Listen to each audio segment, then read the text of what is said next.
Totally. I didn't know the company would make the decision until we made the decision. It could have been, we could have not for any number of reasons. In fact, the first Bitcoin investment of MicroStrategy, it wasn't 425 million. It was a $250 million investment coupled with a $250 million stock tender offer. So what we did was offer to buy back $250 million worth of our shares at a premium. And we bought that and the Bitcoin. And we didn't do either of those two things until after we had already disclosed that we were contemplating those two things and let that settle in the market. So the process of a public company is much more intricate than a private individual. And in essence, it became 3 steps, right? I made my decision. Right? I make my decision. The company decides whether it will make a decision. Then the company made a decision to buy 250 million worth of Bitcoin.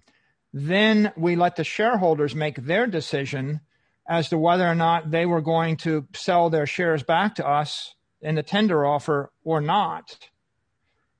Then the tender offer expired. We had extra money. Then we disclosed to the shareholders that we might buy more Bitcoin. Then we bought more Bitcoin.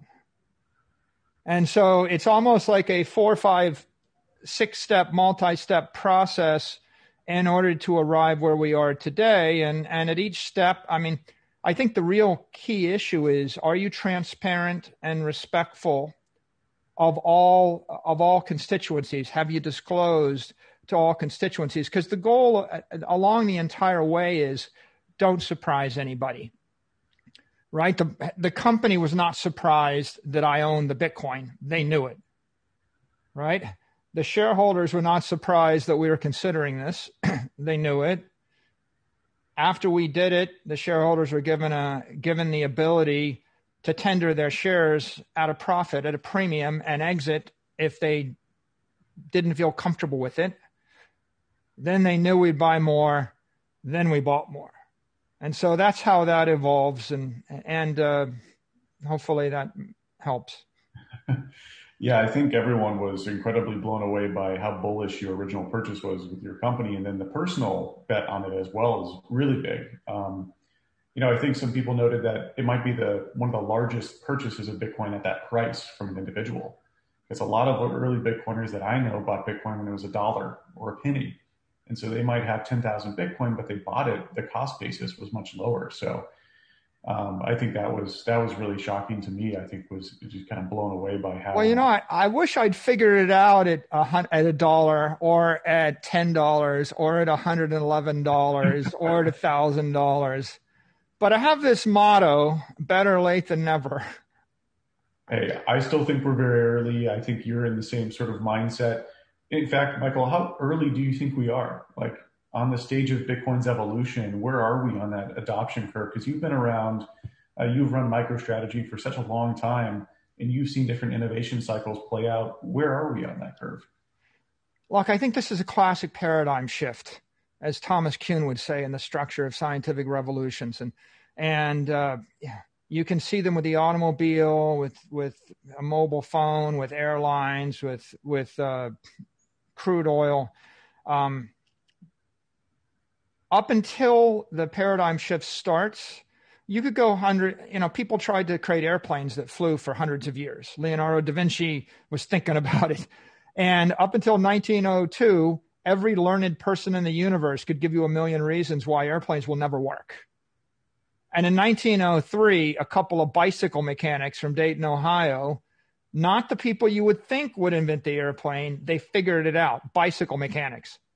And from 1903, from what is it, Daedalus tried to fly too close to the sun, or Icarus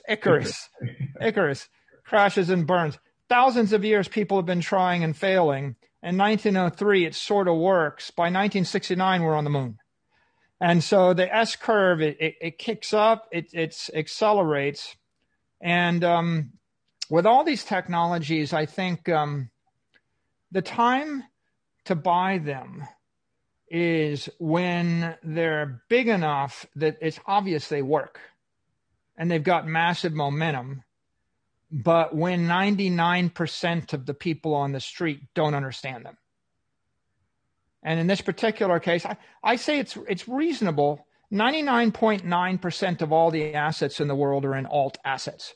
$250 trillion in bonds, stock, real estate, precious metals, derivatives. $250 billion in Bitcoin. 0.1%, 10 basis points. I don't think that means that 99.9% of people don't know, but maybe 99% don't really understand it.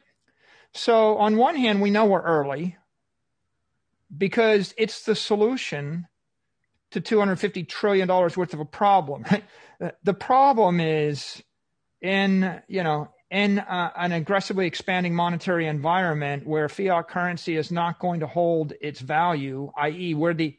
if I'm sucking 10 or 15% of the energy out of a unit of currency every year, and it depends upon which unit of currency, right? In Argentina or Turkey, we're losing more than 10% energy a year.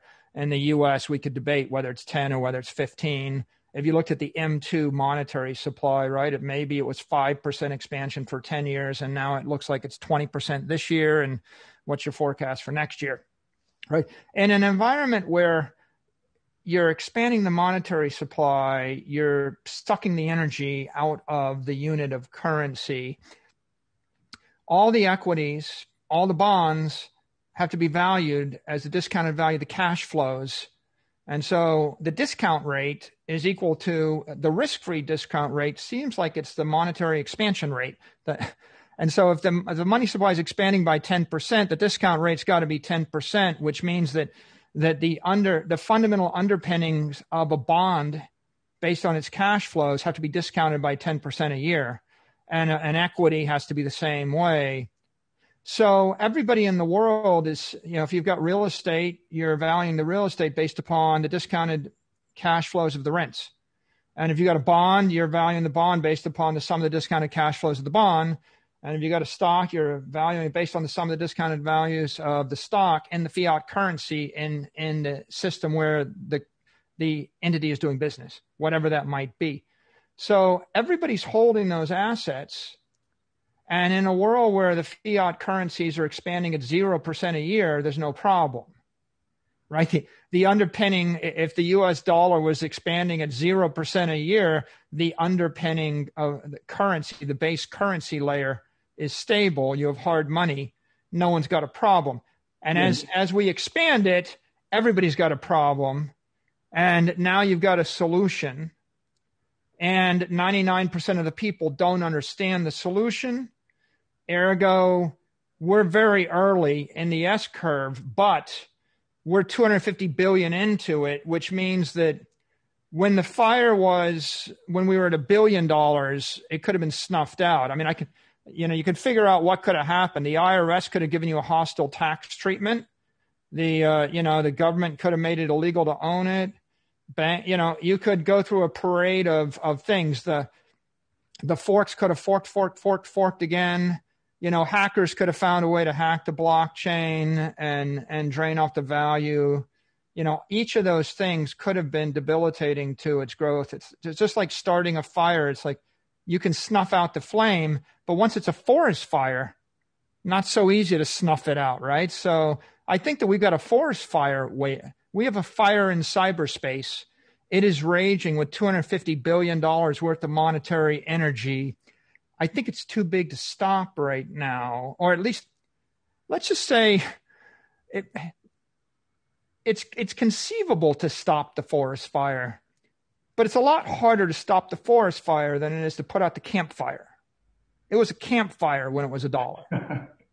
Totally. Michael, there's a lot of things to unpack here that I want to touch on. One is I love that when you get into talking about like discounting cash flows and looking at how the Fed and other central banks influence how investments are made, it's essentially a measuring stick, and they keep changing that constantly, which makes an investor like yourself or a businessman look at like, how do I measure different investments?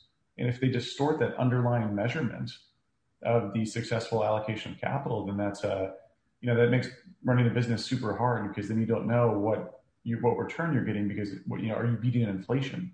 Are you beating this distortion in the economy?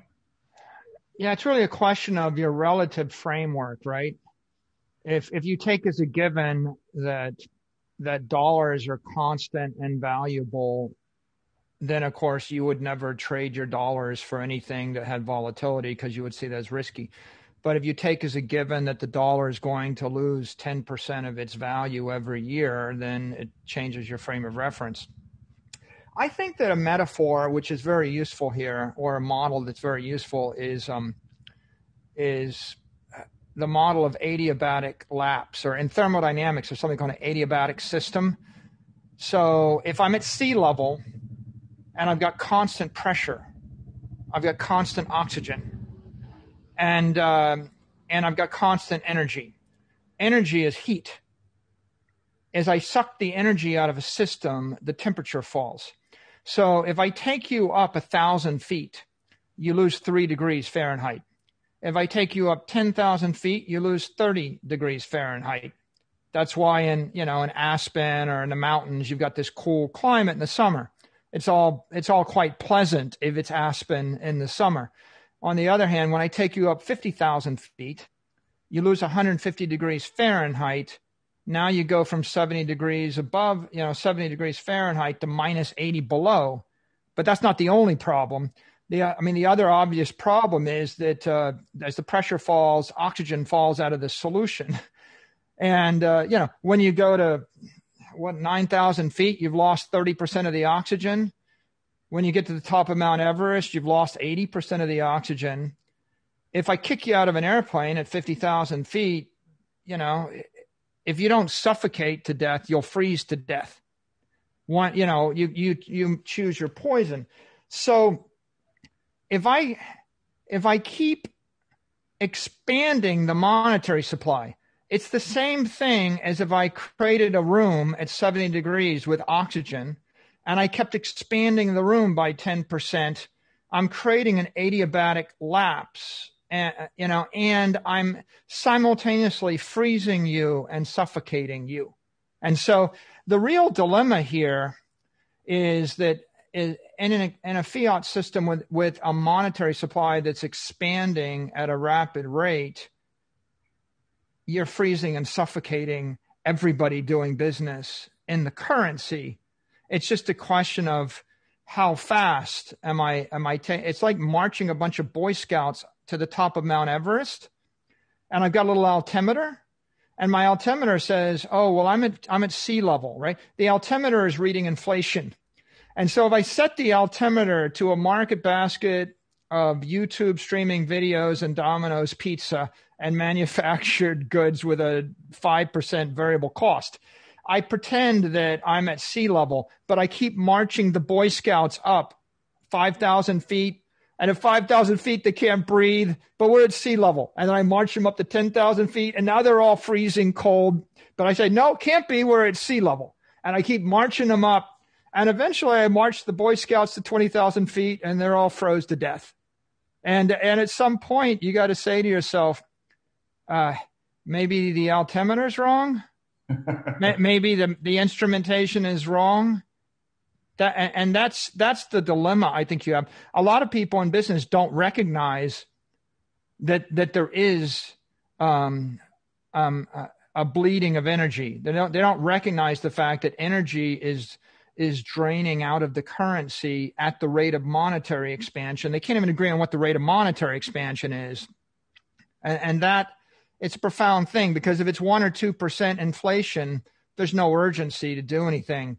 But if it's 15% loss of energy, then you're sitting on a melting ice cube. But it's worse than that. It's like, Dan, it's like, if I'm a company and I have billions of dollars of cash and I'm pretending there's no problem, it's kind of like you have a bunch of kids and someone comes into your home and they turn down the temperature in the kids' room by 10 degrees each year.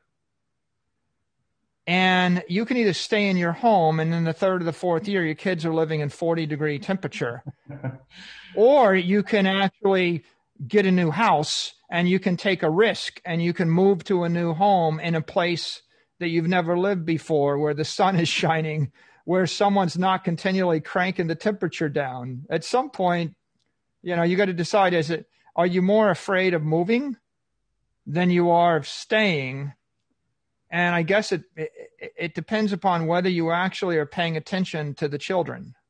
And how did you, I find you're such a stark contrast to a lot of executives out there who haven't realized that the temperature in the room is dropping.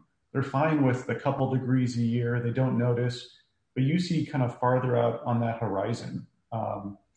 What sort of experience did you have? Because you were one of the longest running tech CEOs, right, of MicroStrategy. I think, over the years, there's been ebbs and flows of different tech companies and ebbs and flows of CEOs who've run them.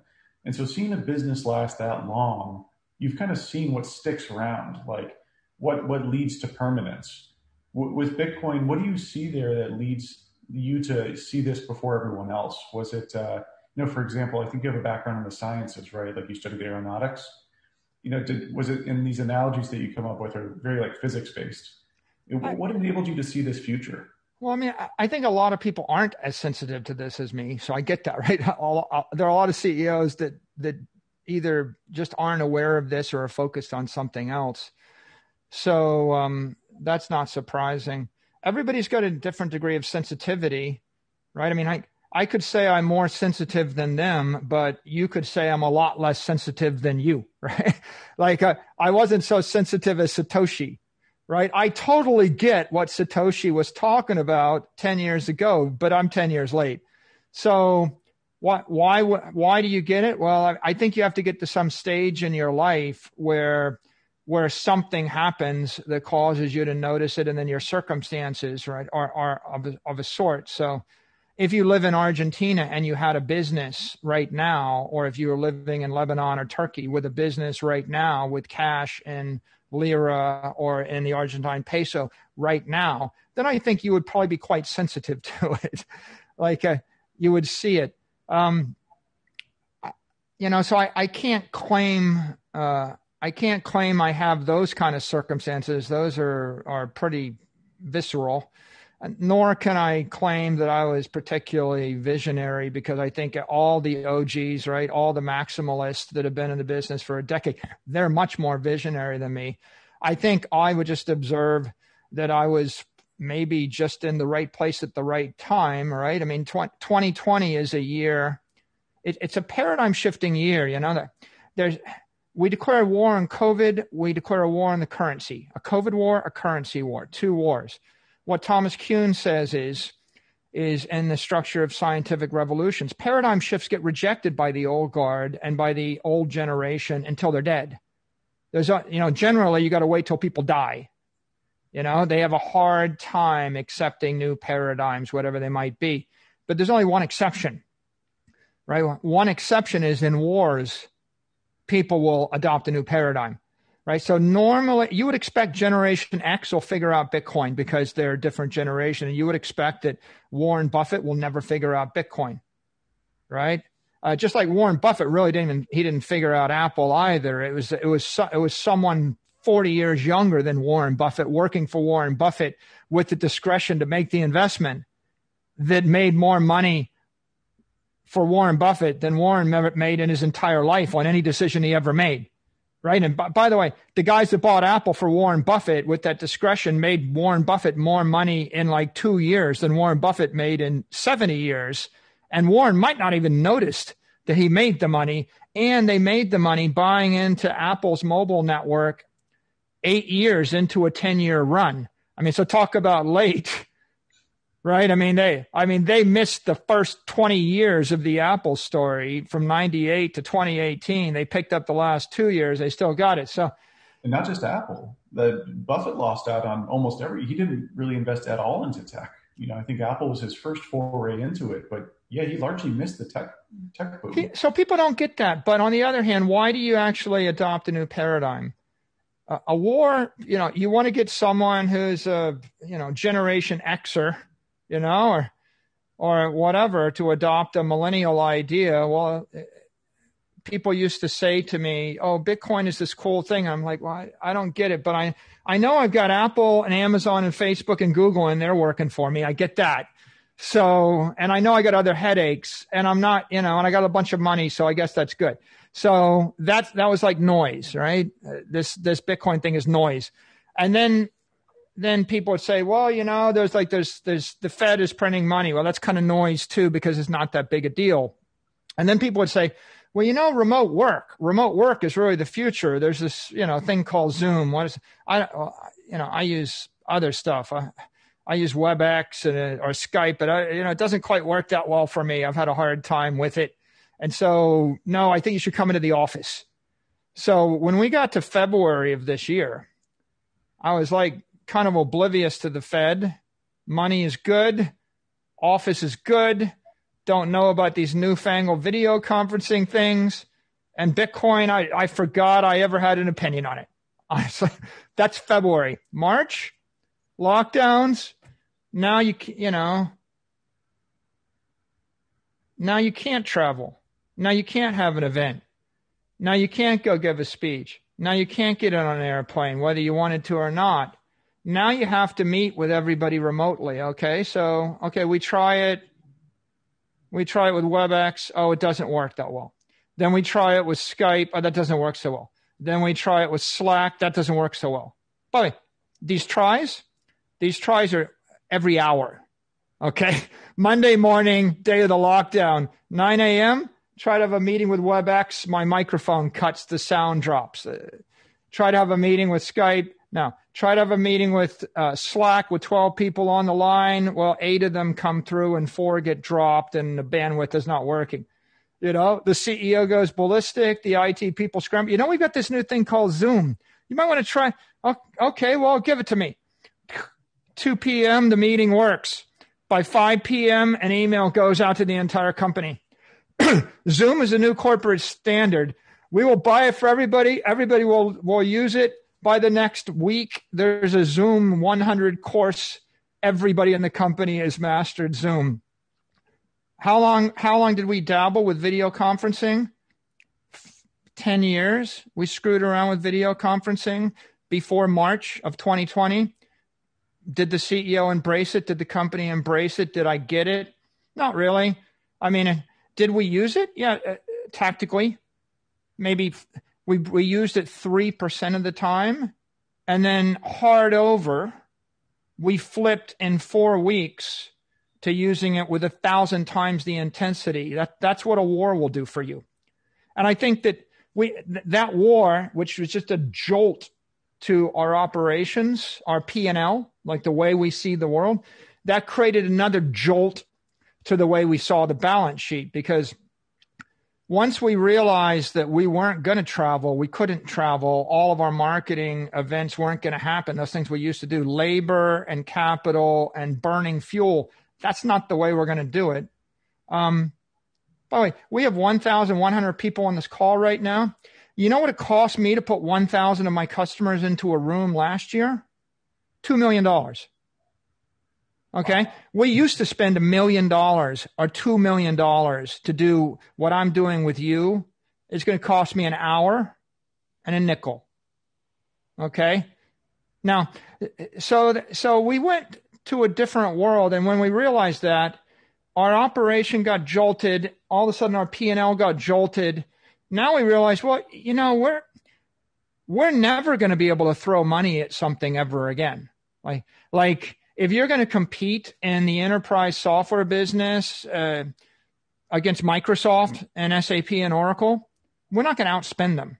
I'm not going to throw bodies at the problem ever again. The only way that you're going to appeal to their customers or you're going to do business is have a cooler, better mousetrap. And that means you got to say something interesting or intelligent or give somebody something interesting and intelligent. So we flip from using people and using capital and using money to drive sales and marketing to using talent, intellect, and then, YouTube and streaming video and channels and cyberspace. What happens next is the Fed all of a sudden, Main Street doesn't recover. Main Street gets locked down. Wall Street has a V-shaped recovery. And you have a K-shaped overall recovery, right? That's the K-shaped recovery. If you're looking at the business, you could see that was going to happen by mid-April. By mid-March, it's 2 weeks to stop the spread. By mid-April, it's pretty clear it's not going to be 2 weeks to stop the spread. And it's pretty clear there's going to be a K-shaped recovery. People are not going to be back at Disneyland on airplanes by the end of April. That's very clear to everybody except for people on TV that don't want to say it, right? So once you can figure that out, you realize, we have cash. We're going to have cash flow. We have all this money on our balance sheet. And by the way, it looks like assets just got 20% more expensive, but in dollar terms. But I just can't see how there's any company or the broad portfolio of companies, their cash flows didn't just accrete by 20%. The underlying fundamentals of Wall Street didn't get 20 or 30% better in the 4 weeks after March, but the stock market did. And so you saw a delamination of asset values from the underlying fundamentals. And that's the aha moment when you realize that the currency is broken. And at that point, that kicks me into a new way of thinking because I'm just living it. And I'm realizing simultaneously that money's not ever going to be useful to me. I mean, that $500 million, if I'm holding that for a rainy day, I'm not going to be able to spend $500 million to grow my revenues. If I bought $500 million worth of, by the way, one experience I've had, Dan, I've spent $25 million on Facebook advertising and Google advertising. You know what it got me? Squat. Nothing. I've blown $20 million and I got zero from it. I'm not a big fan of it. I could, the amount of money you can spend on digital marketing is obscene. So I've spent lots of money hiring people. I've spent lots of money running events. I spent lots of money running digital campaigns. And what I realized is the money's not going to help us. And if we do generate 50 million a year in cash flow, and if the monetary supply expands by 10%, I'll lose the same 50 million in purchasing power that I'm going to get in cash flow. And I end up with the same conundrum that every wage earner has, which is just you're losing purchasing power as fast as you're making it. And so what are you going to do about that? And as a CEO, you're constantly trying to navigate your ship, your company through these waters, right? And so this catalyst moment arrives, shakes your fundamental understanding of how are we going to do sales? How are we going to go sell our products?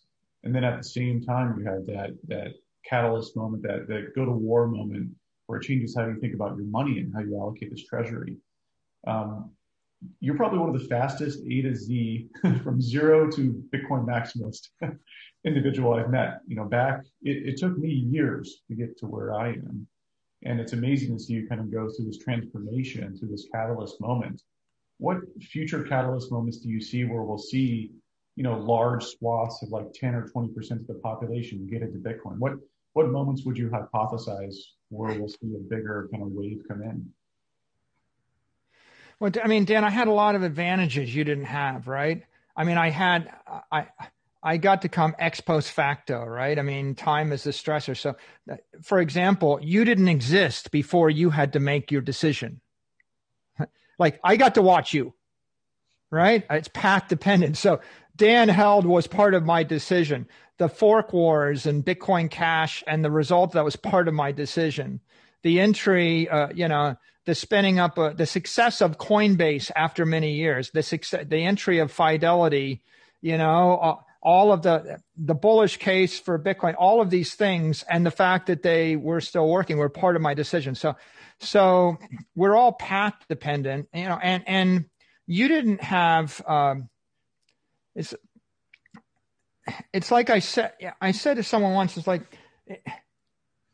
if you go to a sunny resort, a luxury resort in the Caribbean, and someone walks out with scuba equipment, and you're sitting on the beach reading your favorite book and it's balmy, and then some people are playing in the swimming pool, and the scuba instructor says, "Hey, you want to try this new scuba equipment?" you might think it's kind of a luxury or elective, thing that you may or may not want to play with. Now, if I pick you up in a helicopter and drop you into the lagoon with a weight around your leg and you go down 37 feet in the water, and then I drop the scuba tank with the regulator down next to you, and say, you might want to check this out. And it's no longer a luxury. It's no longer elective. You think you would take so long getting to the conclusion that you want to learn how to scuba dive? I mean, it's a different situation, right? Do you have the luxury? Is it elective? Are you getting there in a normal environment? Is there a slow boil, or is it a crisis? So I think that the crisis quickens the resolve, just like if I drop you 30 feet below the Caribbean Ocean, I don't think you're going to sit and debate about the risks of like putting a regulator in your mouth. Well, I've never done that before. Like what? I haven't checked the oxygen, right? There's a million reasons why you might want to try the crypto scuba tank. Like I never done that before. That's strange. I'm not putting that in my mouth. What if I breathe wrong? What if the oxygen runs out? What if it makes me happy or loud? What if someone dosed it with nitrogen? There's all these concerns you have that are academic when you're on the seashore, and they're not academic. They're a matter of life or death. I'm below. So I think that's what drove me here. Now, looking forward at Catalyst, look, I think that each public announcement, each public commitment is one more catalyst to the next. So I made my announcement corporately, the first one, and that got some people's attention. They said, well, I mean, that's something. Well, first announcement, by the way, you can see this on Twitter. MicroStrategy said, we're considering Bitcoin and silver and gold and stocks and bonds. And I love the Bitcoiners. I love crypto Twitter, because you know what happened when we put that out there? Every investor in the world ignored it, except some Bitcoiner found it, and they posted, MicroStrategy is considered Bitcoin. I'm reading, I'm like, whoa, man, talk about confident in their beliefs. It's like MicroStrategy is considering Bitcoin. They pulled that out and they started blasting that. That was news. A week later, we announced we bought 250 million. That was another news. A month later, but then it was like, oh, MicroStrategy's got an investment. Is it, is it a speculation? Whatever. Then a month later, oh yeah, we bought a lot more. In fact, by a month later, 90% of our discretionary cash was in Bitcoin. And that's, people are trying to get their heads around that. And then a bit after that, we saw the move by Square, and Jack bought us 50 million, and that was great. And then we saw Stone Ridge, and I think that was great. Where Ross, and by the way, Ross said, it's in our treasury. And then he said, the US dollar is weakening against Bitcoin 70% over the past 2 years. And that causes someone to stop and think, okay, well, legitimate, sophisticated institutional money managers are thinking about the world differently. And the Paul Tudor Jones thing was thinking about the world differently. I think you're going to see over the next 12 months, you're going to see waves of more announcements. Well, for example, we saw PayPal, big announcement. Square is 30 million person mobile bank. PayPal is 300 million user mobile bank. I think as you see tech companies build Bitcoin into their offering, those are catalysts, massive catalysts. As you see you're going to see institutional money managers build Bitcoin into their offering. First it was Fidelity saying you could buy it, but when Fidelity says, well, we've got a Bitcoin fund, you can just wire us $20 million and that'll give you direct exposure to Bitcoin. That's a good thing. And they're talking about it, and I read the press on it, but mutual funds and investment funds, I think that'll be big. I think that when you start to hear institutional investors come out and say, we bought it, right? We bought it. We're going to buy more of it. We bought a lot of it. You know, what happens if Bill Ackman says, I bought $1 billion of it? Right. By the way, he hasn't, but what, let's go back to Paul Tudor Jones.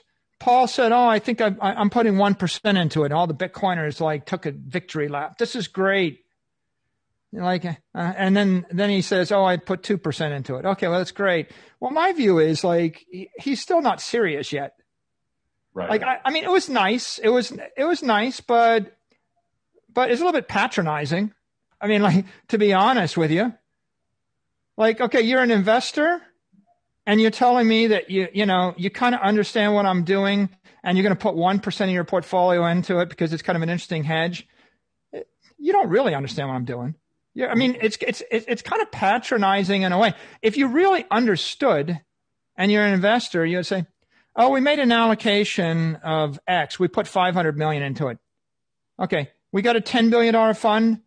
Well, how important, if you really got it, if you thought, well, all my bonds and equities have fiat underpinnings and they're decaying at 10% a year or more, then you would say, a good hedge would be I put 10, 20, 30, 40% into it. But let's not go there because they do whatever they're going to do. But I'm amused because I think everybody thinks these hedge fund guys know how to make money. If they really knew how to make money, they would put $1 billion into it.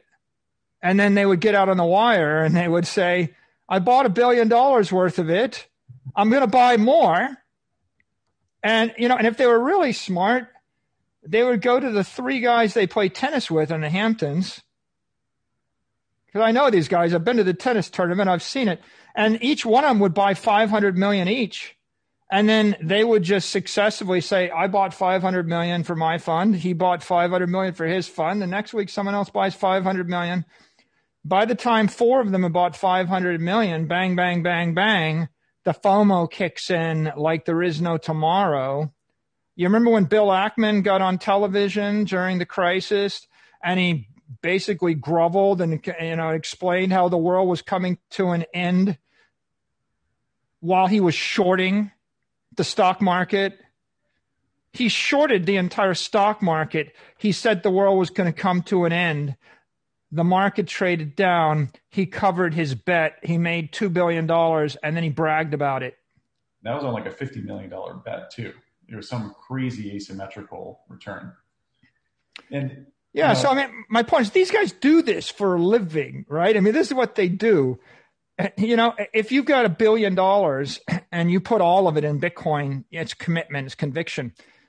When you've got $10 billion and you put 500 million into Bitcoin, it's just a day's work. I mean, that was the idea this month. I mean, Ray Dalio's of the world, that's just kind of what you would do just to entertain yourself, or George Soros if they got interested. So I think that the guys that move next, that have the easiest possible decision-making process, the least to lose, the most to gain, are guys that are just running huge amounts of fast money in these hedge funds that are just looking for their next idea.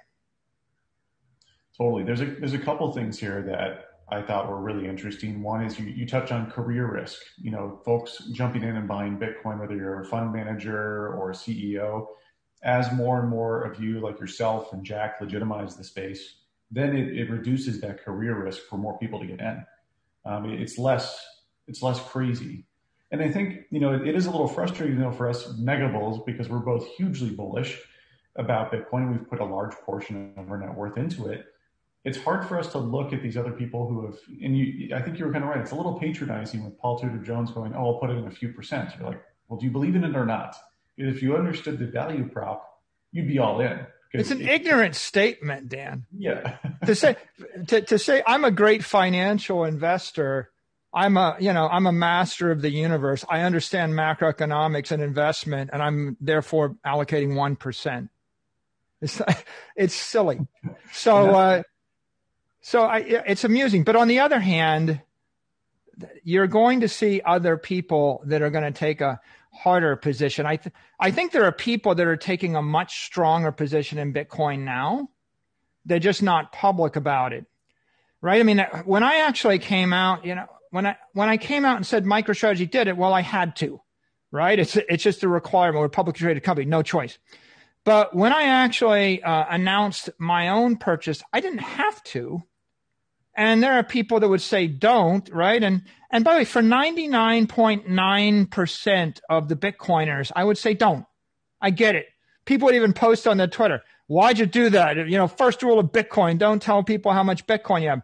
I'm like, that's true for 50 million people, but we need 10 people. We need to have 10 people that will say, I bought it. I'm not ashamed of it. I'm going to buy more. And you can too. In fact, not only can you, you probably should. You might want to get some in case it catches on. So at the point that I do it, if Jack Dorsey does it, if Mark Zuckerberg does it, if Jeff Bezos does it, if some random billionaire playing tennis in the Hamptons does it, if a Bill Ackman does it, when a Paul Tudor Jones does it, if Paul Tudor Jones really wants to do something good for his position in Bitcoin, there could be no more accretive thing he could possibly do than to be honest and say, I bought 400 million of it and I'm going to buy more. It's like, if you're not willing to say that, you're just patronizing and insulting the rest of us, right? I mean, that's my view on that. If you're not going to say that, it's like, so I think it's going to happen, right? There is some bravery, some courage here. By the way, I own courage.com, right?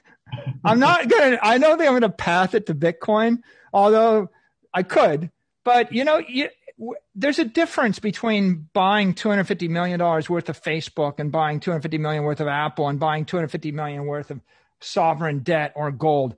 These things are traditional, conventional asset classes that everybody understands. If you were to stand up and say, oh, I bought $250 million worth of Facebook, that's somewhere between vain, and flashy and arrogant or whatever.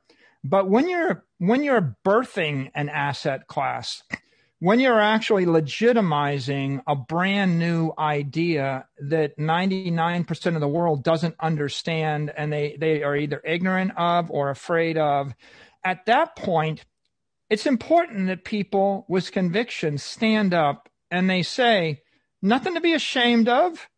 I did it. I'm proud I did it. I'm going to buy more. It wasn't a hedge. It's not a speculation.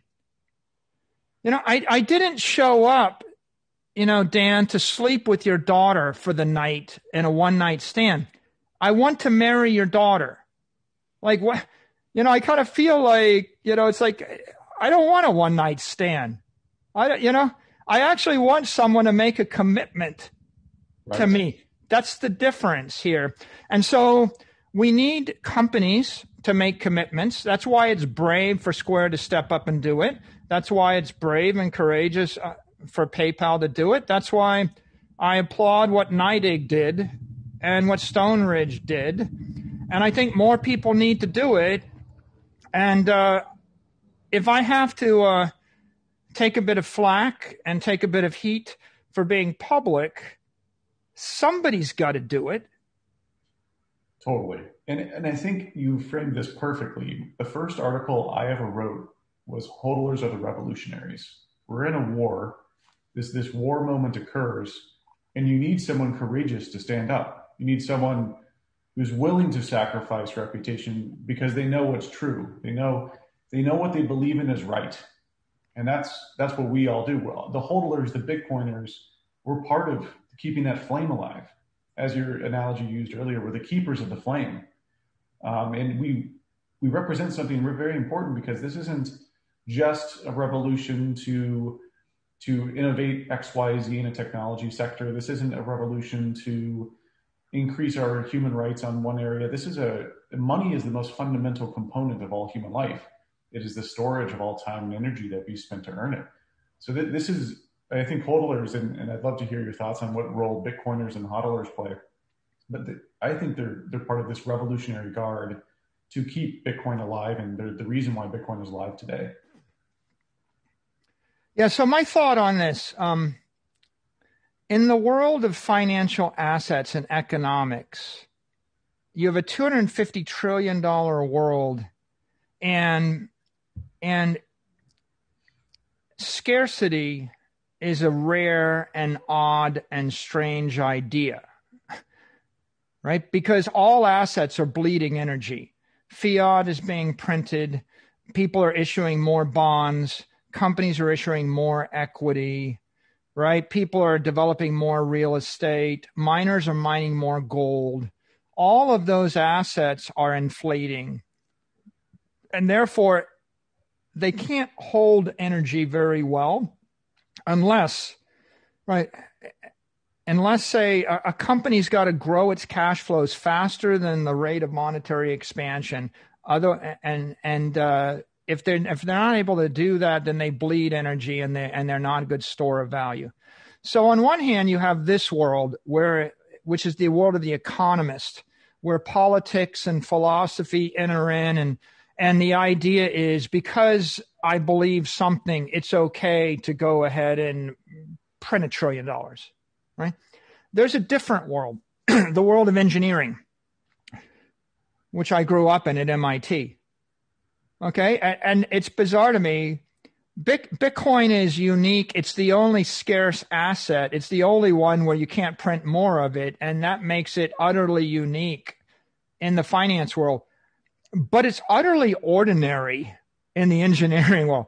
There isn't any engineering system that doesn't respect the laws of thermodynamics and conservation of energy.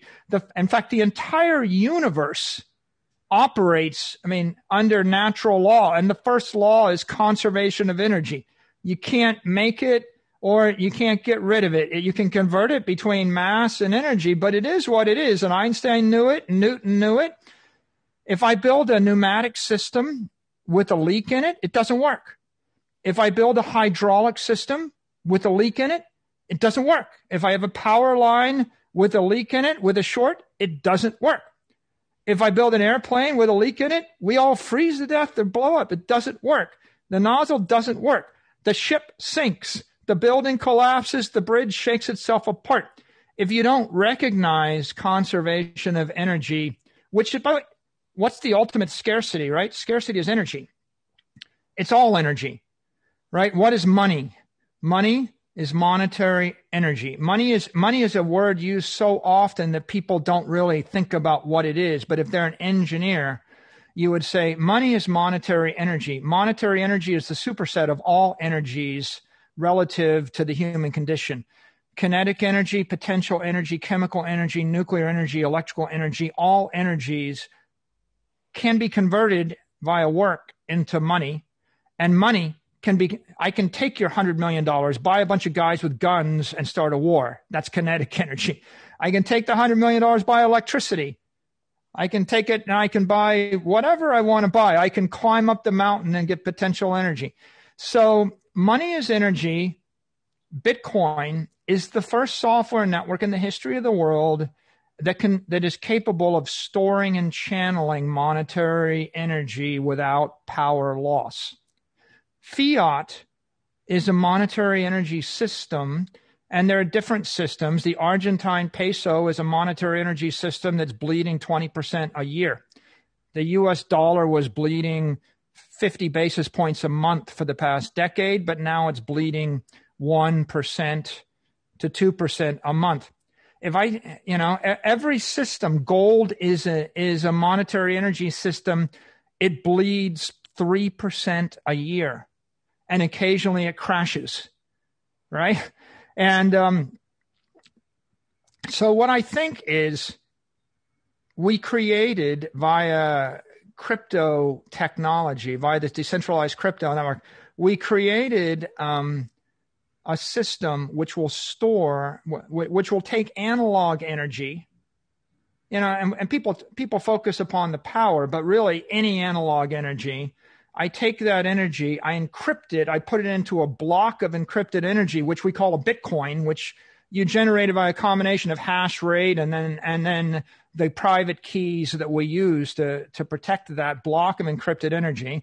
I put that onto the blockchain which is no different than vacuum sealing food. You know, if I'm a food company, I vacuum seal the food to store the food energy. That's the basis of Heinz and Kraft and every food company. And Marjorie Merriweather Post got rich and famous because she figured out how to stabilize food energy at room temperature for years at a time. In fact, she bought, I think it was Birdseye, which is the first frozen food company. When people figured out how to store food energy without spoilage, then she became the richest woman in the world. And so once you understand all of these exercises, John D. Rockefeller was capturing chemical energy, and Post and Kraft were capturing food energy. And what we're doing is capturing monetary energy on a network. Then you realize to convert analog energy or convert energy that is wasting away into an encrypted form that will last forever is an incredible achievement. It's like getting out of the gravity well, right? It's like I got into space. I'm in a vacuum. Now I can rotate at 25,000 miles an hour around the earth forever, and it'll never stop, right? It's like if I put something in a vacuum, it will last forever. It's not going to decay. It's not going to be attacked by bacteria, etc. If I leave it on the ground, it's going to rot. And so what's going on here with the hodlers is, and I said this, I said, in a world where everybody, is dissipating energy, preserving your energy is the winning strategy. Everybody's dissipating it. And by the way, they might be dissipating it by holding it in dollars. They might be dissipating it by trading all the time, right? Trading is dissipating energy. All of this, buy it and sell it and move it around and convert it. All of the running around is dissipating energy. The winning strategy is stop dissipating energy because everybody else is dissipating energy so fast. If I have $100 million sitting in cash, I'm dissipating at 15% a year, doing nothing. Just flipping it to Bitcoin and doing nothing means that in 10 years, the cash goes to zero and I've still got $100 million worth of energy, right? If everybody else, if 99% of the society takes the other trade, in 10 years, you'll own everything, which is what Bitcoiners understand. And so, I see all that, there's two sets of people in the world.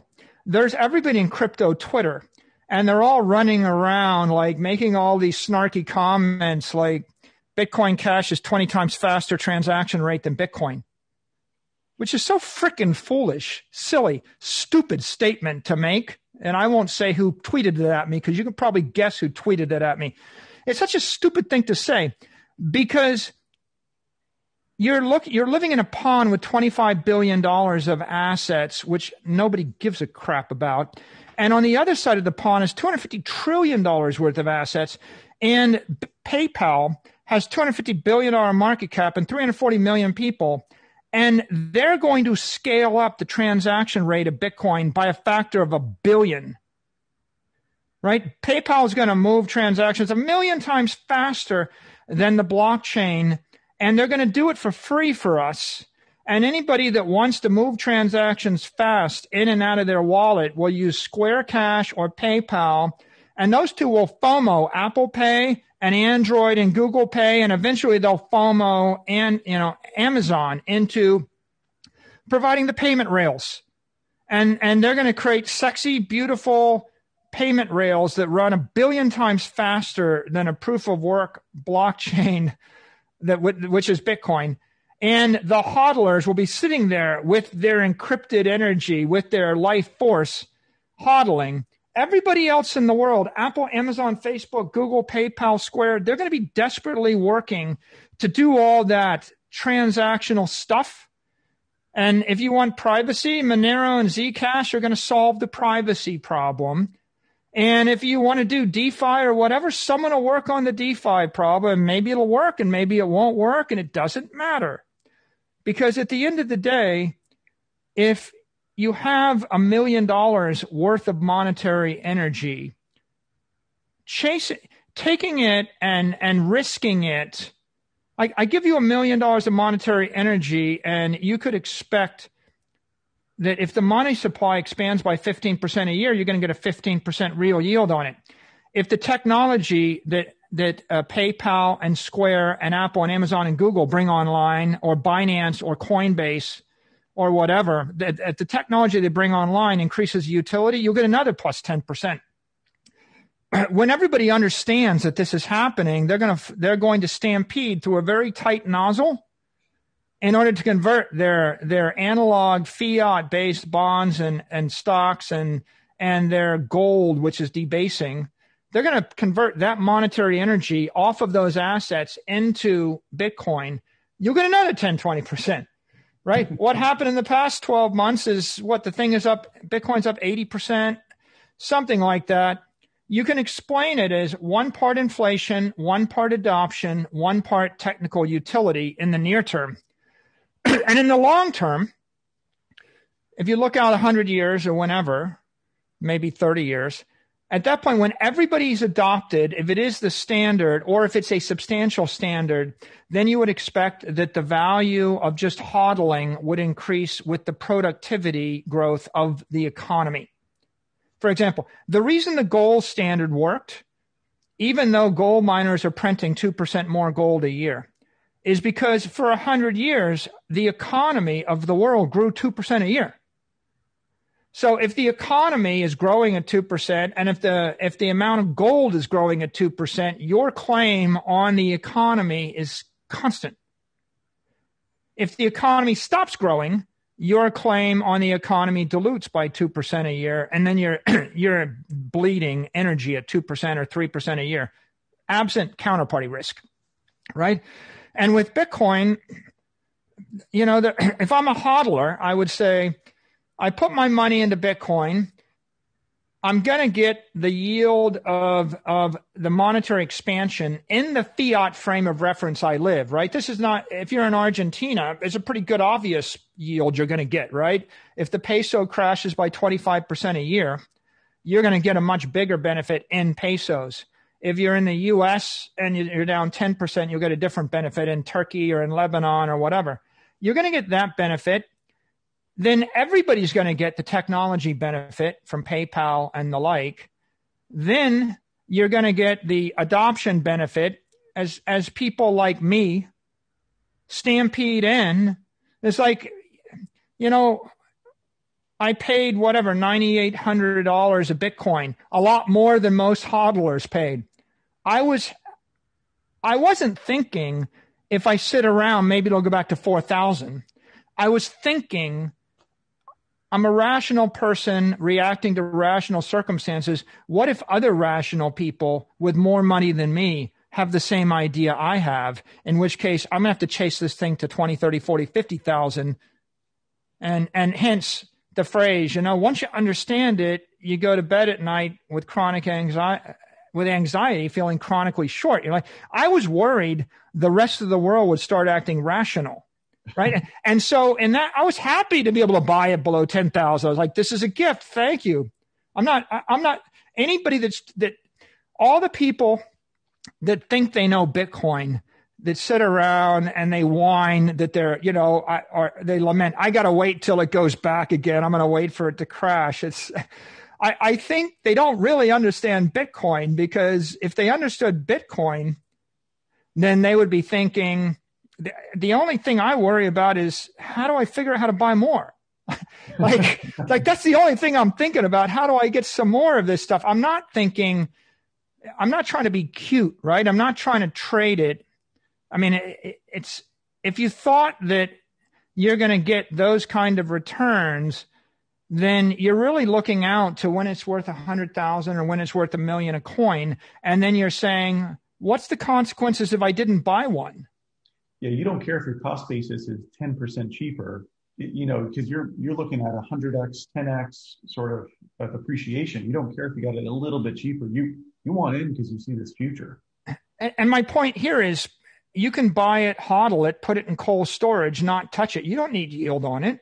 You don't need to do all sorts of complicated things with it. You don't need to trade it. You're preserving energy in a world where everybody else, where 99.9% of the money is dissipating energy, right? So if you're the 0.1% that is preserving energy when 99.9% of the asset holders are dissipating energy, that's enough. That's a pretty wise thing. And everybody thinks you need to do something with it. They just don't understand it. I mean, Father, forgive them. They know not what they do. They just don't understand. First of all, crypto networks are not going to defeat Apple Pay and PayPal and Square Cash as a payment rail. They're not. It's not going to happen. There might be a small niche business in privacy that may or may not get shut down by a government, right? But may or may not, and it may or may not work. But the point is, 1 billion people are not using a crypto network as a payment rail, nor do they need to. And it's not, by the way, it's not clear that you need a crypto network to do banking or trading. DeFi, is it going to work? Maybe it's going to get shut down by the regulators. It's going to get hacked. It's going to have the wheels fall off. It's going to be an attack vector for all sorts of people. Maybe it'll work. Maybe it'll not work. It's a speculative thing. But is it necessary? No, it's not necessary. Binance doesn't have to do DeFi to run an exchange. Coinbase doesn't need to be a decentralized exchange. The billion people in the world that are having the monetary energy sucked out of their room, they don't give a crap whether they bought it on a decentralized exchange. If I go to somebody in Argentina and I say, look, I'll save all your money and you won't lose your stuff, right? They're going to say, great. Now, the only caveat to that, I suppose, is if you live in a government or you live in a country where the country has literally outlawed the exchange, the on-ramp, right? So if in fact an African nation has made it illegal for you to buy Bitcoin, and there is no centralized corporate operator of Bitcoin, then I get it that some kind of decentralized exchange might be interesting to you. I'm not going to get into all the regulatory issues because they're all different and there's a different circumstance. What I'm going to say is in the developed world, between in Europe and most of developed Asia and the US, there's billions of people. And all of their needs can be met via crypto banks that plug into the blockchain. And PayPal, Square, Binance, Coinbase, Kraken, you're all just crypto banks, and you're going to compete with each other, right? To see who's going to provide the best mix of services, the best performance, the best experience. And when your security fails, the bank's going to get taken down. And when you charge me 9% for a loan and someone else charges me 3% for a loan, I'm going to go to the 3%. But then when someone offers a 3% loan and they take too much risk and they go belly up and they get wiped out, I'm going to go back to the 9% loan, right? And so there's going to be a competitive marketplace with all of the banks on the blockchain. And there's going to be some areas, like people complain PayPal doesn't let you take your Bitcoin, into cold storage or take it on your own personal device and self-custody. Okay. Yeah, but that's not a problem. That's an opportunity, right? I mean, instead of complaining that they don't let you, you ought to say, oh, they're offering a simple mobile solution and they don't have this feature. That means that I can start a business or stay in business by offering said feature. Totally. Right. And so there's a lot of people that aren't going to buy Bitcoin through them because they want the option to take physical delivery of the Bitcoin. Right. And that's an opportunity for companies like Kraken. On the other hand, if Kraken is in the business, you're much better off to have PayPal come in and sell $100 billion worth of Bitcoin in their walled garden because those $100 billion worth of Bitcoin people are going to discover Bitcoin, like it, and they're not stupid. I mean, that's the marketplace. If in fact people want to self-custody, or if they want, your mixture of financial services or your trading pairs or whatever you offer, then they're going to migrate to you. And by the way, even if they don't, the beauty of Bitcoin is, if I'm a hodler in Alabama and I bought one Bitcoin and I put it in cold storage and I don't touch it for a decade, and if an exchange spins up in Singapore and it's got totally different regulations, and they can let you trade futures and options and pairs and currencies against swaps and the interest rate curve and short Amazon stock and a market basket of this and that and the other things, and it's utterly, totally illegal in the U.S. to do that thing, a pool of $50 billion of capital, if it works, will go to Singapore. They will do that thing in Singapore. They will drive the price of Bitcoin up by a factor of 10 because of something they're doing at the edge of the network. And then the Bitcoin that the hodler has in Alabama, they haven't touched in a decade, that they barely remember they have, just went up by a factor of 10. You have a massively decentralized economy. It's an economy in cyberspace. Anybody can join. It's permissionless, and it grows with the highest common denominator, not the lowest common denominator. And so the beauty is anybody in another jurisdiction may be able to do something you can't do. You don't got to chase it. You don't have to change your citizenship, move to Singapore and learn how to day trade options, swaptions in order to get the yield. You could be a hodler and sit and do nothing because there's only 21 million Bitcoin, and the demand for Bitcoin is going to increase at the edge of the network where someone else comes up with that complicated idea. So it's let the professionals juggle the razor blades and let them juggle the fire. And if they drop all the fire and burn themselves to death, somebody else will pick the thing up and they'll juggle it until they realize it doesn't make sense and people will stop juggling it. Or maybe it will make sense, and maybe this DeFi thing is like 1,000,000 billion times better than NASDAQ, and that's good too. Let's just wait and figure it out, because everybody's got the right to take every risk they want to take as long as they don't inflict that on somebody else. And that's what I think about Bitcoin, and what I think about hodlers, and what I think about all the people that criticize it. Every piece of functionality, transaction speed, and scalability that people critique Bitcoin for not having is going to be delivered by the crypto banks at the edge of the network. And the right way to think about Bitcoin, I think, Dan, is Bitcoin is the central bank of cyberspace. It's the central bank, except it's the fair central bank that respects the laws of thermodynamics and the conservation of energy, and it's never going to screw you. And there's no one that's ever going to change the rules on you. And now you've set up that central bank and that underlying base layer. Does anybody really think that, Bitcoin, Satoshi Vision, Cash, something next is going to outdo Apple Computer in getting close to the customer? I mean, how are you going to build into Face ID? You think you're going to outdo Amazon? You think you're going to outdo Google or outdo Twitter or outdo, PayPal?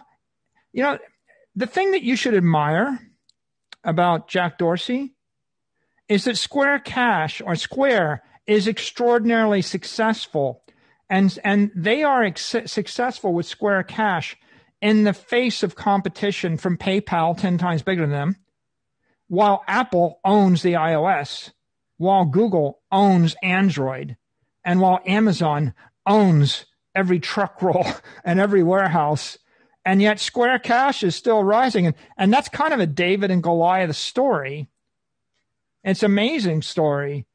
So, Jack Dorsey with his $5 billion in cash and $90 billion in market cap and his infinite number of engineers is going to fight that battle.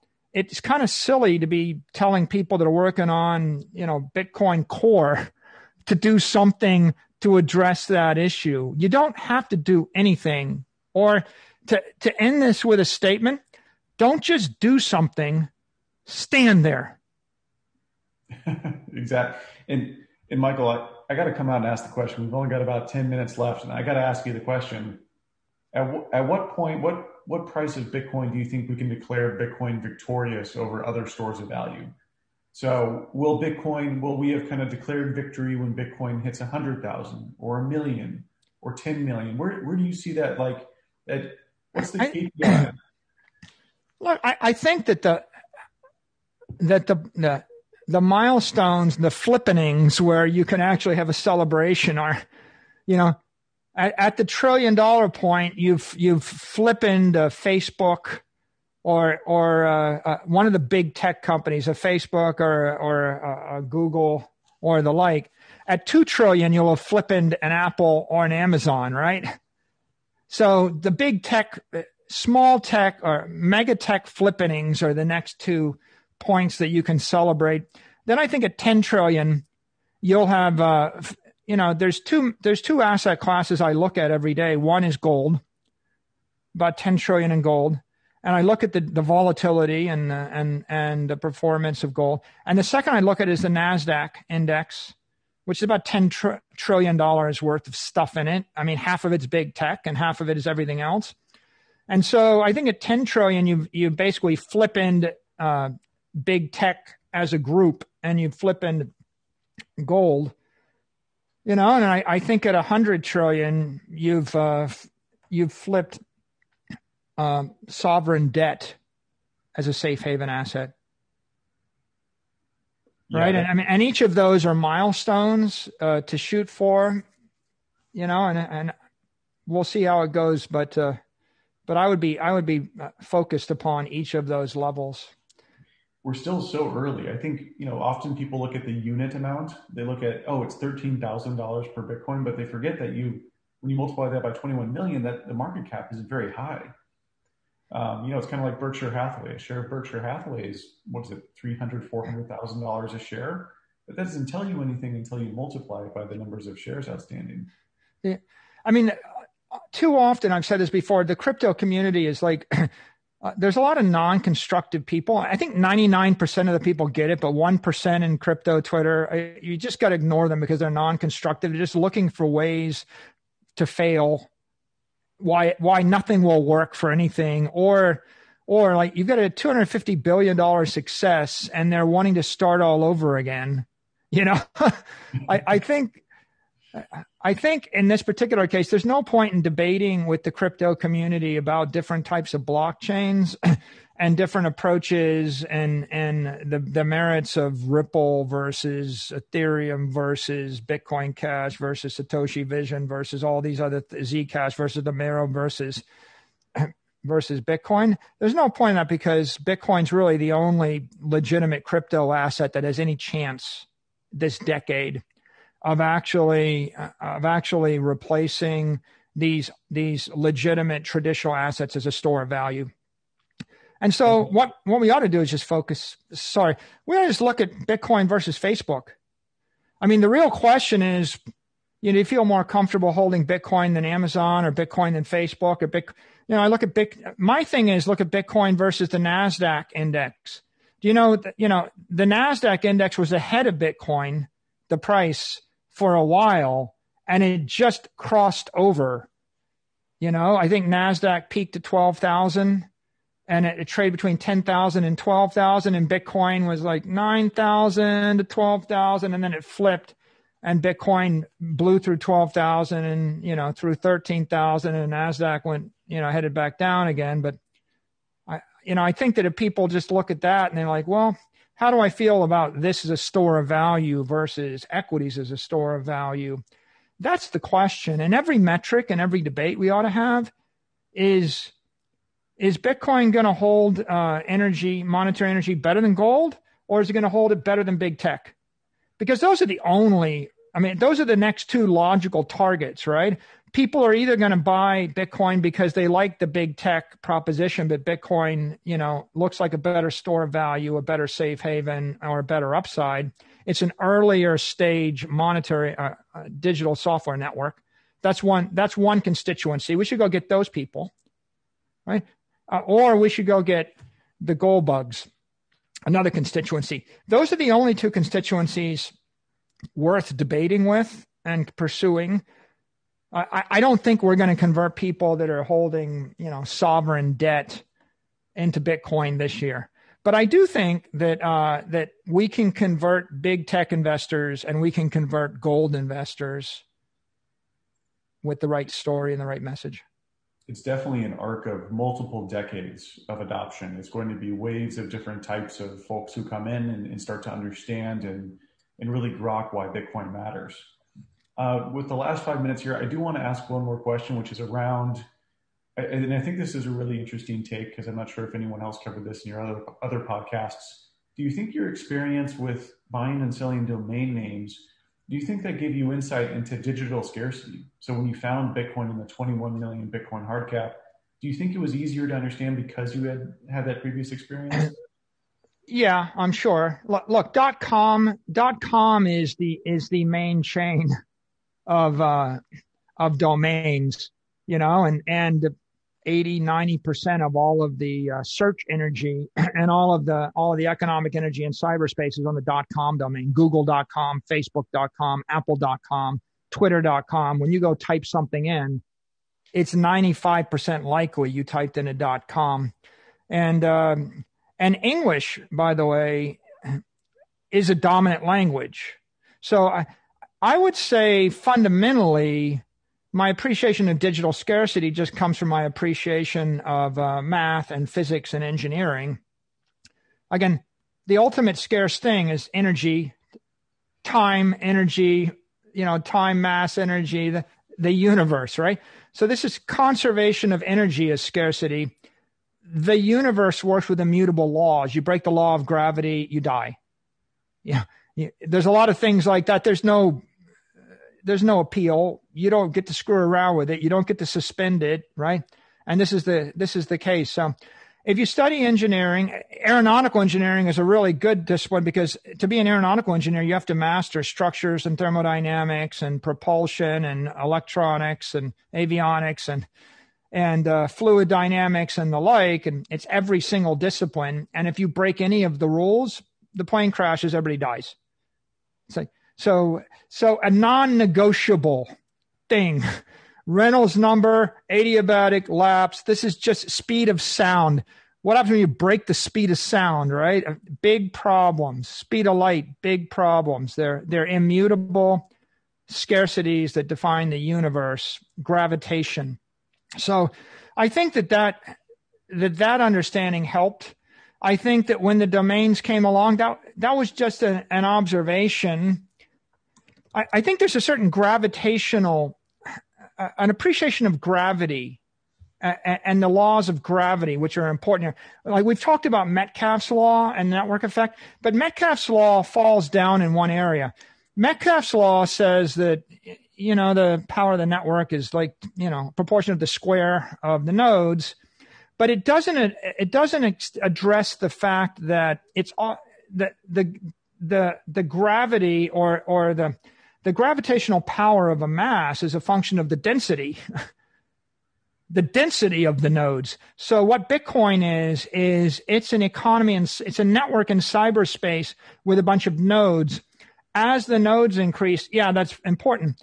But if one of those nodes is Mark Zuckerberg and he puts $10 billion on one of those nodes, that node is more important than the other nodes, right? These are not all created equal.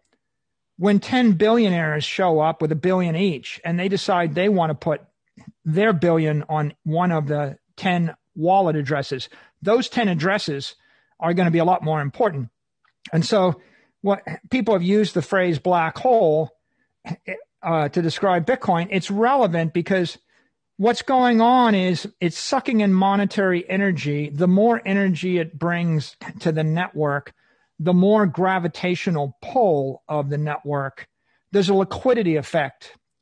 and I'm not quite sure if there's a law for this, but eBay saw it. I mean, every financial market sees this. When eBay got liquidity, when all the buyers came together with all the sellers and there was a bunch of inventory, then all of a sudden the entire world collapsed into eBay and it became a screaming success. And with any market maker, it's the same thing. You have to pull this liquidity, and liquidity can be measured, has to be measured as energy, right? Social energy, monetary energy, material. eBay was like material energy, product energy. Amazon is a certain product energy. So as you pull the energy on the network, the gravitational pull toward other potential participants increases.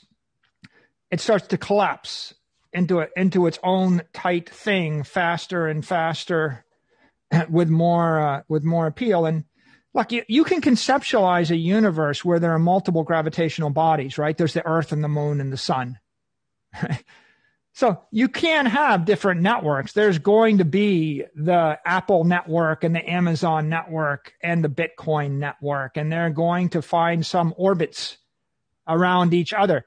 But as one network gets stronger, it changes the trajectory of the orbit of the other body, right? Like Facebook and Netflix are having their orbit deflected by Apple's policies on their Apple store, and Google is deflecting Apple's orbit. And Bitcoin is going to deflect some orbits. And as it attracts more monetary energy, it'll deflect more orbits and it will grow. I think the only other important point here, though, is, and some mathematician, I'm sure one of the cyber hornets will come up with the mathematical formula, which is a Metcalfe's law dollar weighted, right? Or monetary energy weighted Metcalfe's law. That's what we want to describe the growth of the Bitcoin network. Once you understand that, though, you realize that when I joined Facebook, it would take me a long time to pull all my social energy on the Facebook network. I mean, how long will it be before I posted 1,000 things on Facebook? It'll be a while. When I joined Bitcoin, how long will it be before I put all my monetary energy on the network?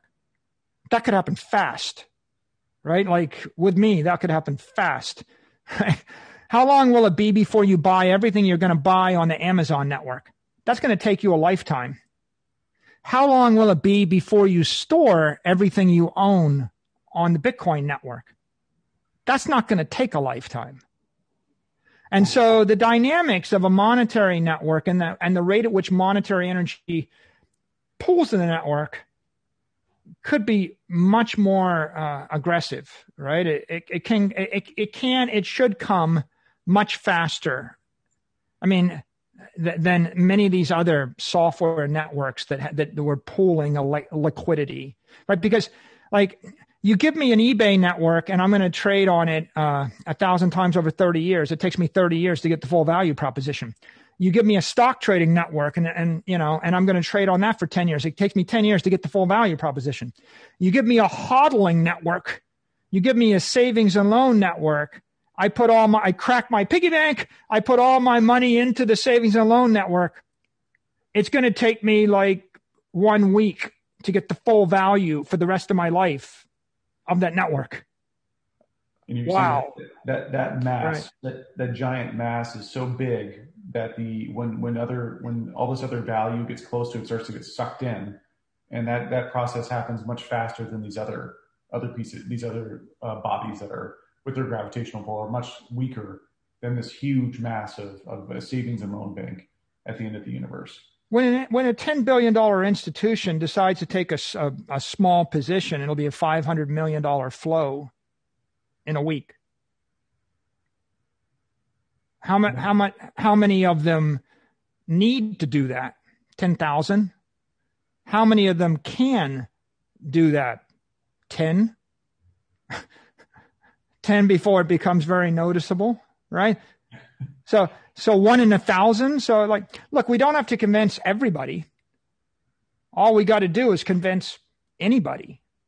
And I think anybody's already convinced. It's just a question of at what rate do people move, and we will see. And that's where the price is a signal. As the price goes up, people become more aware of it. which are then drawn into anticipation of the price going higher. You described earlier the FOMO that you had. All we have to rely on, I think it's a really beautiful mechanism that Satoshi built with a 21 million hard cap. There's no supply response when demand increases, so the price goes very high. That high price draws in awareness, and it completes the cycle. The engineering term for it, which I studied at MIT, I studied system dynamics, and it's all about nonlinear systems, right? And the dynamic is positive feedback loop. It's the basics of servo mechanisms and control theory. It's a positive feedback loop.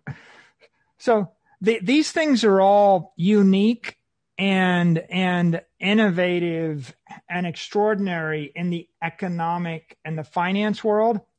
There's nothing unique and extraordinary about them in the engineering world.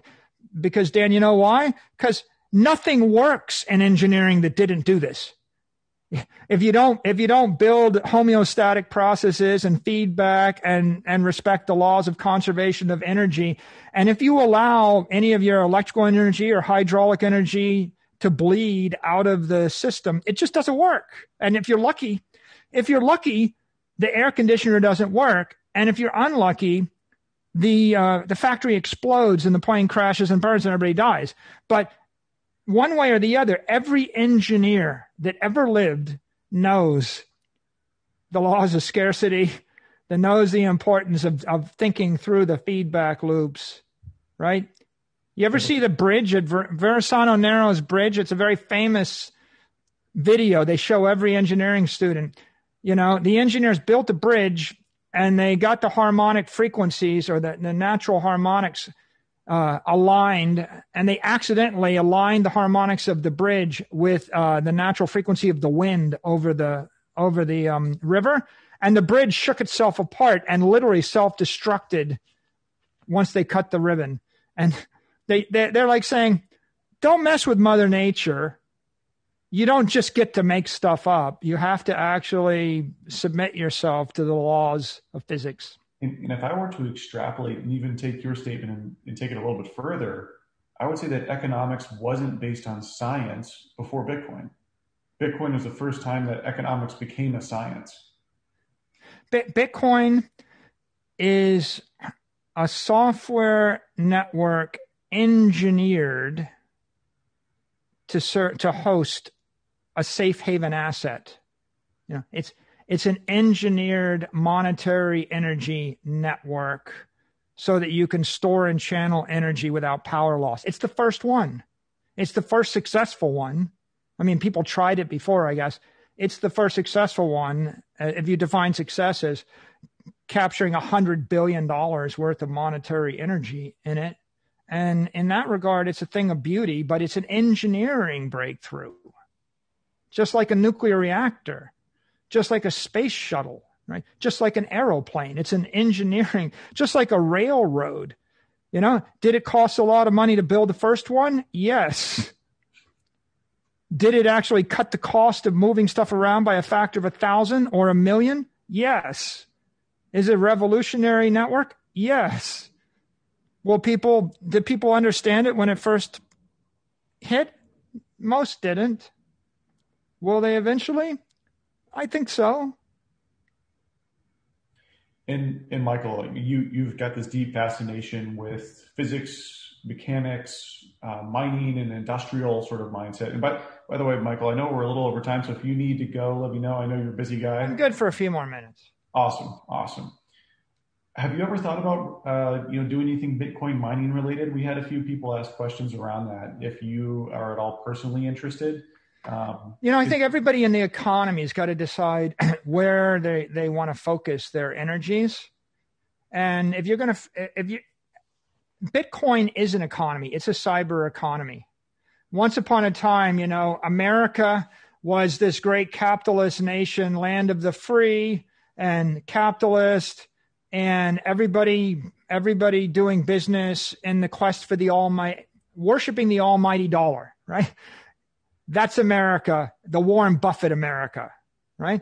Well, Bitcoin is an economy in cyberspace, everybody creating their own business in worship of the almighty Bitcoin. Okay, so the difference being at least Bitcoin is a conservative energy and the dollar has got a leak in it, right? So having said that, you have to decide where in the economy you want to be. You can be an investor. You can be a trader, right? You can be an analyst, an advisor. People are giving good advice. You can be an exchange. You can be a bank. You can issue loans. You can sell volatility. You can buy volatility. You can do futures, right? I mean, these are all things you can do. You can build mobile apps like PayPal and Square are doing, plugged into it, right? They're leveraging their assets. MicroStrategy is an enterprise intelligence company. What we're good at is extracting insights from raw data. So what you can figure is we run a node, we extract the entire blockchain from the node. When I'm thinking about what we're going to do, I'm thinking we should extract that entire blockchain, turn it into a MicroStrategy data set, start to build hyper intelligence and business intelligence on top of the blockchain, and give the world some tools that they can use to create their own custom intelligence in that Bitcoin ecosystem. And if I take the 100 million lines of code and the 30 years of experience that we've got in business intelligence, where I'm quite sure we're the best in the world at that, and I tack on the Bitcoin blockchain data set, and then I put the two together, I'm going to deliver billions of dollars of software value to the Bitcoin cyber economy that people that are interested in that are going to use. Right. So that's me bringing my assets in an overwhelming way to the network. Right. If I can't take $10 billion worth of software and adapt it to Bitcoin, it's not likely that I'm going to take 100 million in capital and be the world's best miner. So if we go to mining, I think mining makes sense if you have an edge in electricity. Like the fundamental issue is mining is like three things, right? It's, do I understand electricity and can I get it and can I hold it for the next decade? And can I get it at a rate that's more competitive? And this is a brutal observation.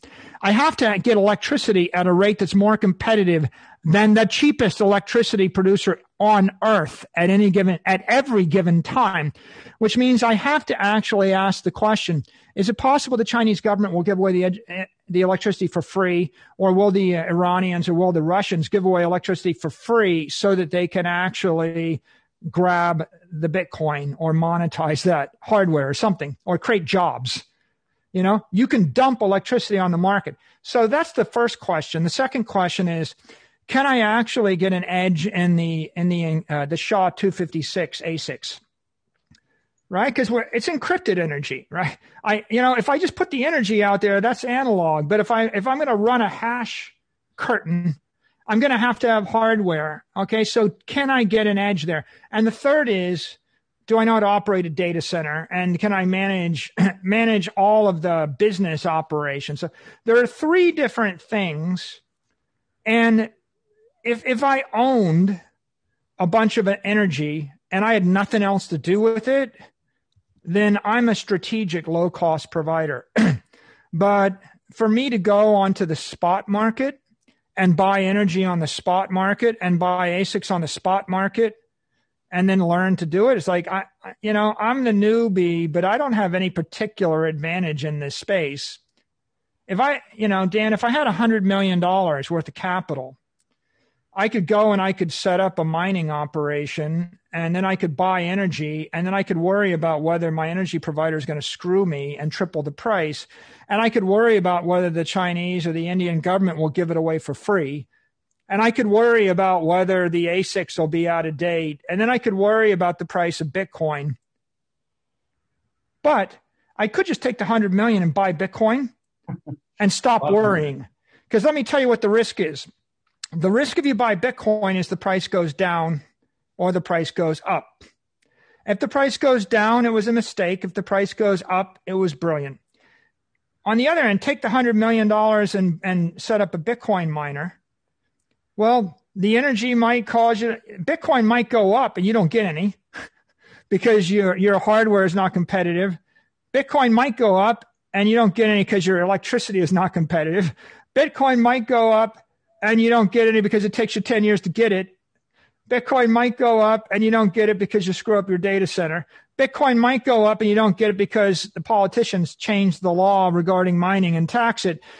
There's a lot of ways that you don't make any money or you lose, even though Bitcoin goes up if you're a miner. Whereas, and if Bitcoin goes down and you did everything perfectly as a miner, you still lose. And one more point, and I'm sorry if I'm beating this to death, but if I put 100 million into Bitcoin, I could sell volatility against it and generate a yield if I wanted to, or I could borrow against it if I wanted to.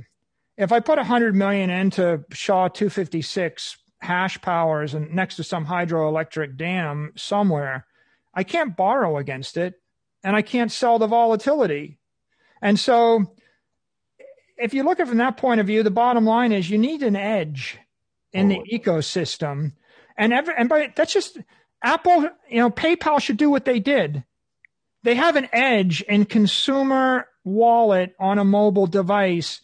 They shouldn't be in the business of giving people cold storage with 24 seed keys. And that's not their business. They shouldn't do that, right? They should do what they can do, right? And Apple, when they do Apple Pay, they should just put in Apple Pay, buy some Bitcoin, done. Simple. Everybody should play their position. That's the whole beauty of a cyber economy. Don't you think there's going to be 100,000 business models and 100,000 businesses, and some are going to work and some are not going to work? And by the way, the most brilliant, beautiful, perfect mining rig, you have like free electricity and you have the world's best ASICs, and one guy gets elected governor and he outlaws mining in your jurisdiction and you lost it all. Like, the definition of anti-fragile, right, is it like, not we don't expect stuff to break. We expect it to break. When it breaks, the mining shifts somewhere else. And that's why we love the thing. And so there are some people, they have no choice. If I'm sitting in the middle of China and I have no other way to make money and I'm next to a hydro dam, and if there's no use of the energy whatsoever, and the only thing in the universe I can do is mine Bitcoin, sounds like a pretty good idea to them. And I really like how you put it, where there's, when you hodl Bitcoin, there's no operational risk. I don't have to worry about the miners not turning on. Maybe the electricity goes out overnight, or I get my equipment stolen, or there's a flaw. With hodling Bitcoin, you just move it to cold storage and hodl. There's no operational risk. Yeah. There's no doubt that for the normal person, the mere mortal, they should buy as much Bitcoin as they think they can afford to buy and not run out of money. You should buy Bitcoin as a long-term savings account. If you need the money to live on in the next 6 months, you keep it in a cash checking account. And Bitcoin's like a treasury for a rainy day. And you hold it and you don't screw around with it. Like screwing around with it, chasing after the... If I thought I was going to get a 40% yield, then risking it all to get 4% more. And by the way, that's for a normal person. Let's take a big corporation. It's not that different. If I have 500 million in Bitcoin, should I risk it all in order to make a 5% yield? The reason I got it is because I thought I was going to get much more than that by hodling it, right? And the problem with trying to generate yield is also the tax code is very hostile. So you go and you make all these trades, and if you lose all your, if the trade's a losing trade, you lose it all. And if the trade's a winning trade, you have to pay 40% of the win to the government, or 50%. If you're in California, I'm not even going to ask you what it is in California. I don't know why people could even live in California right now, at the rate that these taxes are going to. But I mean, you're going to risk all your money. And if you win, you're going to give half of it to New York or California. And if you lose, you're going to lose it all. Or you could have done nothing, taken no risk. And if Bitcoin trades up by 20%, there's no tax. And if it trades up by 100%, there's no tax. And if it trades up by whatever, there's no tax, because there's not going to be a tax until you actually sell it. And of course, the logical thing to do if you're an investor is you hold it forever, and then eventually, if you need cash, you borrow against it. I'm not talking like 80% margin loans borrow against it. I'm saying that when you have $1 million worth of Bitcoin, you borrow 50,000 against it or 25,000 against it. And when you have 10 million worth of Bitcoin, you borrow 200,000 against it or 400,000. And as long as you've got a loan to value that's south of 20%, even the most onerous Bitcoiners are like, well, you might get an 80% drawdown. Right. Okay, well, don't borrow more than 20% against it, and you'll be ready for the 80% drawdown. And that's where, in the future, we're going to see Bitcoin as a collateral. Bitcoin's a phenomenal collateral to borrow against because it's liquid, it's fungible. It's not like a property, which is not fungible, not liquid. In the future, we're probably going to see the dollar interest rate that you pay on a Bitcoin collateralized loan be very low. Because the opportunities for like Kraken are going to be, you form a bank, you're holding custody, you either extend people loans, or you give them a chance, you give them a account that might give them yield, or you might give them loans, or you just give them the loan, right? The market will determine what people want. And of course, if you said, I'll give you a loan to value of 20% and the interest rate is 4%, I might like that better than a loan to value of 80% and the interest rate is 8%. Right? So depending upon what kind of loan and how much risk, and, maybe if I said, if you want the money overnight, it's going to be 5%, but if you want to lock in the loan for a year, it's going to be 4%. And if you want to take a loan for a decade, a mortgage, it's 3%. And, and how that works out, there's a lot of competition between the various banks and providers. The market will have an opinion. Different people have different sources of funds and cost of funds. And I look forward to seeing the entire Bitcoin cyber economy grow, right? It's a lot of work to be done. I mean, you got to work through the regulatory issues and you got to work through the risk issues. You got to work through the execution issues. And that's what keeps it exciting. But my advice to anybody looking to be in this business or make investments is figure out what your assets are and figure out what your talent is, and, instead of like complaining and bitching and moaning that PayPal doesn't give custody, do it yourself, right? Right. Everything that you think is really critical that isn't being met by some other entity, if it's really that important, you ought to be able to go do it yourself and start your own company. And if nobody wants to buy from you, maybe it wasn't that important after all. And you'll find out. Welcome to the world of the marketplace where you've got your ideas and the market's got its ideas. You have to have humility and stoicism.